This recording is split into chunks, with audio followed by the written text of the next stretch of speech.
कुछ 97 शतक से बेहतर होते हैं। जिस किसी ने यह कहा था 2011 वर्ल्ड कप के बाद, वो सच कहा था, क्योंकि चाहे गंभीर की पारी हो, श्रेयस अय्यर की पारी हो या क्विंटन डिकॉक की, ये पारियां बताती हैं कि टीम की जीत ज्यादा मायने रखती है शतक के मुकाबले। कोलकाता नाइट राइडर्स ने राजस्थान रॉयल्स को रॉयल अंदाज में हराकर इस सीजन की अपनी पहली जीत दर्ज की है। वैसे कोलकाता चेस की मास्टर है। 2024 के बाद से 7 बार उन्होंने चेस किया है और हर बार 15 गेंद रहते ही चेस करते हैं वो। ये अपने आप में इंटरेस्टिंग कहानी है।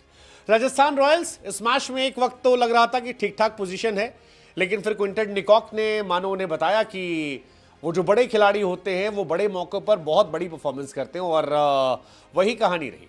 वैसे भी राजस्थान का डिफेंड करने का रिकॉर्ड बहुत अच्छा नहीं रहा है। 152 रन डिफेंड करने थे। राजस्थान अगर 155 के नीचे डिफेंड करना हो तो 37 मैच हारी और केवल 4 बार जीती है। तो जब राजस्थान रॉयल्स कम रनों पर सिमटी तो वहीं समझ में आ गया था कि यह मैच उनके हाथ से निकल गया, क्योंकि केकेआर की बैटिंग काफी डीप है। हालांकि राजस्थान रॉयल्स को अब कुछ बड़ा करना होगा, क्योंकि बीते 8 मैचेस में आपको जानकर हैरानी होगी कि वो 7 मैच हार चुके हैं आखिरी के 8 मैच में। और यह बताता है कि राजस्थान रॉयल्स में ऑल इज नॉट वेल। मतलब रियान पराग साहब पे कैप्टनसी का आगाज कम से कम अच्छा नहीं रहा। हालांकि रियान पराग के पैर छूने पर बात करेंगे कि वो प्यार था या गुवाहाटी के अंदर एक जबरदस्त पीआर था, लेकिन उससे पहले बात करेंगे उस खिलाड़ी की जिसने ये मैच पलट दिया। नाम क्विंटन डिकॉक। कड़क खिलाड़ी भाई साहब, कड़क खिलाड़ी। मतलब जिस तरह की फॉर्म में वो आए हैं, कोलकाता की बल्ले बल्ले होने वाले। कोलकाता वाले तो आज कह रहे होंगे क्विंटन डिकॉक को कि कड़क भाई खूब भालो, खूब भालो, खूब भालो।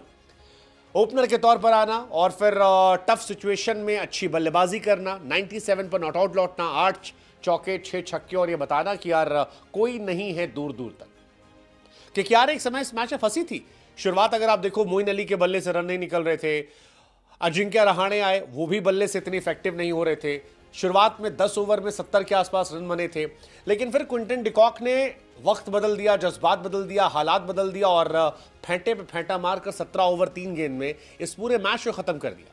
61 बॉलों पर 97, ये कमाल की पारी थी उस पिच पर जहां पर बल्लेबाज रन बनाने में संघर्ष कर रहे थे, और फिर डिकॉक ने अपने स्टाइल में छक्का मारकर मैच खत्म किया। हालांकि डिकॉक ऑलमोस्ट चौथे प्लेयर बन गए थे केकेआर के लिए शतक लगाने वाले, लेकिन ठीक है, मैंने शुरुआत में कहा कि कुछ 97 शतक से बेहतर होते हैं।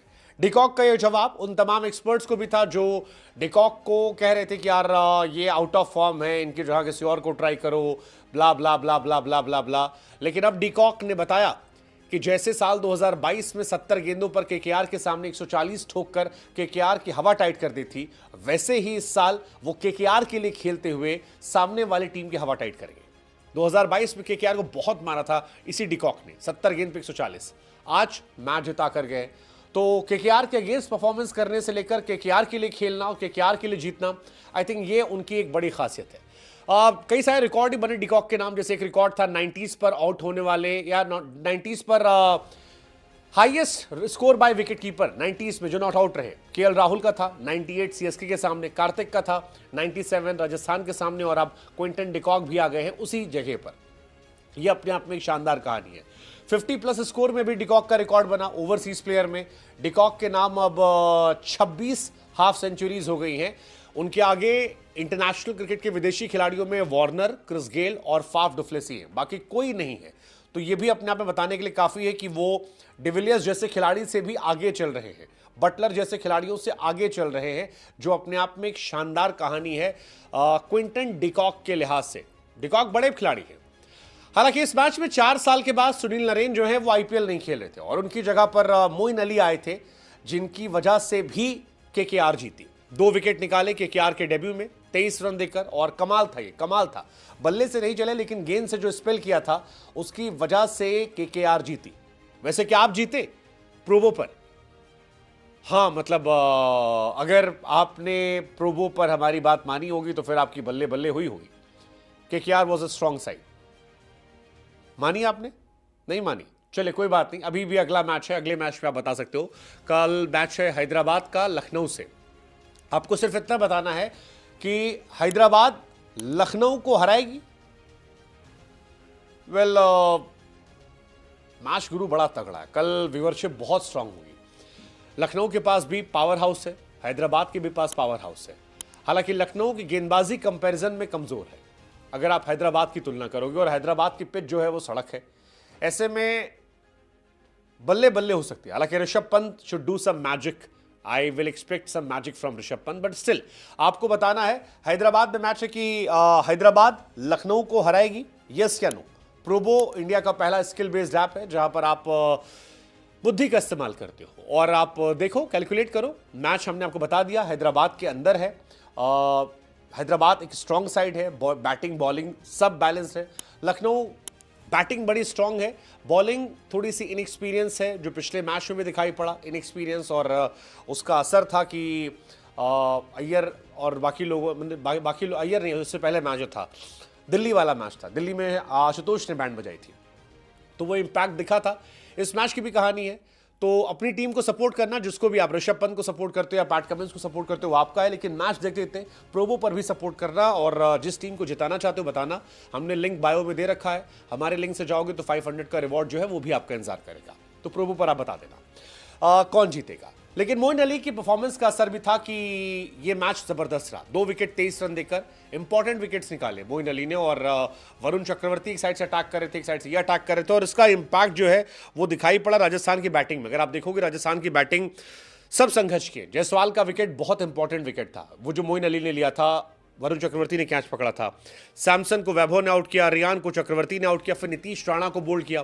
तो टॉप 4 में टॉप 2 विकेट जो है मोइन अली ने निकाले, सुनील नरेन ने कमी नहीं खलने दी। हालांकि बैटिंग में वो आज थोड़ा फुस थे, क्योंकि केकेआर के लिए सबसे कम स्ट्राइक रेट वाले प्लेयर में इनका भी नाम आ गया। एक तो दादा का नाम था 14 गेंद पे 4 रन, राहुल त्रिपाठी का नाम था 10 गेंद पे 4 रन, बिस्ला का नाम था 22 गेंद पे 9 रन, अब मोइन अली का नाम आ गया 12 गेंद पे 5 रन ओपनर के तौर पर केकेआर के लिए। ये सारी चीजें थी। इस मैच में एक और इंपॉर्टेंट मूवमेंट था, जैसे हमने शुरू में कहा, राजस्थान का प्यार पीआर जो भी कह लो, एक लड़का आता है और रियान पराग के पैर छू लेता है।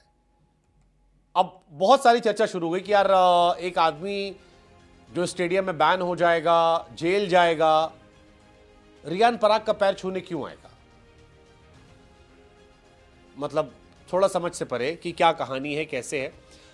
असम वाले प्यार कह सकते हैं, बाकी दुनिया रियान पराग को लेकर पीआर कह रही है कि यार अपने घर में ये सब करवा दिया, मतलब क्या बेवकूफ़ी है। ये सारी चीज़ चल रही है। कुछ लोगों ने वो सब शुरू कर दिया, every masterpiece has a high copy.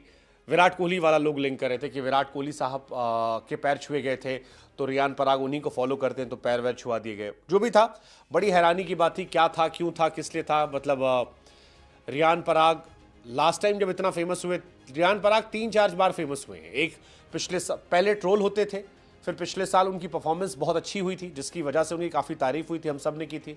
फिर वो अनन्या पांडे हॉट पिक्चर के फेमस हुए थे, और अब पैर छुआने में फेमस हो रहे हैं। अब ये पीआर टीम का कमाल है या प्यार का कमाल है पता नहीं, बट जो भी है बड़ी हैरानी की बात है कि क्या था, कैसे था, क्यों था। रियान पराग का बल्ला नहीं चला, कैप्टनसी उतनी ज़बरदस्त थी नहीं, इफेक्टिव नहीं रही, और संघर्ष वो कर रहे थे, बट इसके बावजूद ये सारी चीज़ें रही। रियान खुद भी कह रहे थे यार कि 170 बनना चाहिए था, हमने रन कम बनाए और जल्दी जल्दी विकेट जो है वो दे दिए। फिर क्विंटन डिकॉक ने जो फेंटा मारा उससे वो ओवरकम नहीं कर पाए। वो अपनी बैटिंग को लेकर भी थोड़ा कंफ्यूज है, 3 पे उतरे, 4 पे उतरे। जो भी रहा, एक लड़ाई द्रविड़ और रहाणे की भी चल रही है। लोग कह रहे हैं कि यार द्रविड़ की कोचिंग या रहाणे, क्योंकि दोनों राजस्थान के थे, they understand each other well, but ये सारी चीज़ें रही। राजस्थान के लिए कुछ पॉजिटिव तो आज बहुत बड़ा था नहीं। एक यही था कि जायसवाल जो है वो 3000 रन बना चुके हैं 102 पारियों में, तो ये उनके लिए पर्सनली अच्छा था। केकेआर की बल्ले बल्ले थी। केकेआर से 2 विकेट हर्षित ने निकाले, 2 विकेट वैभव ने निकाले, वरुण चक्रवर्ती ने 2 निकाले, मोइन अली ने 2 निकाले, स्पेंसर ने निकाला। Overall they were good. Hasaranga थोड़ा मुझे फिर हैरान हुआ कि हसरंगा को खिलाया गया था फारूकी की जगह पर, आए ना बॉलिंग की ना बैटिंग की, और कई बार मुझे बड़े स्कैम लगते हैं क्योंकि श्रीलंका में वो खेलते हैं तो वो बेस्ट बैट्समैन भी हैं, बेस्ट बॉलर भी हैं, सबसे ज़्यादा छक्का ही मारते हैं, सबसे ज़्यादा विकेट भी लेते हैं। इंडिया में आते हैं टाइम फुसवाते हैं। बाकी केकेआर के लिए सब अच्छा था यार। अंग्रेश रघुवंशी ने अच्छी बल्लेबाजी की, कामनेस रही।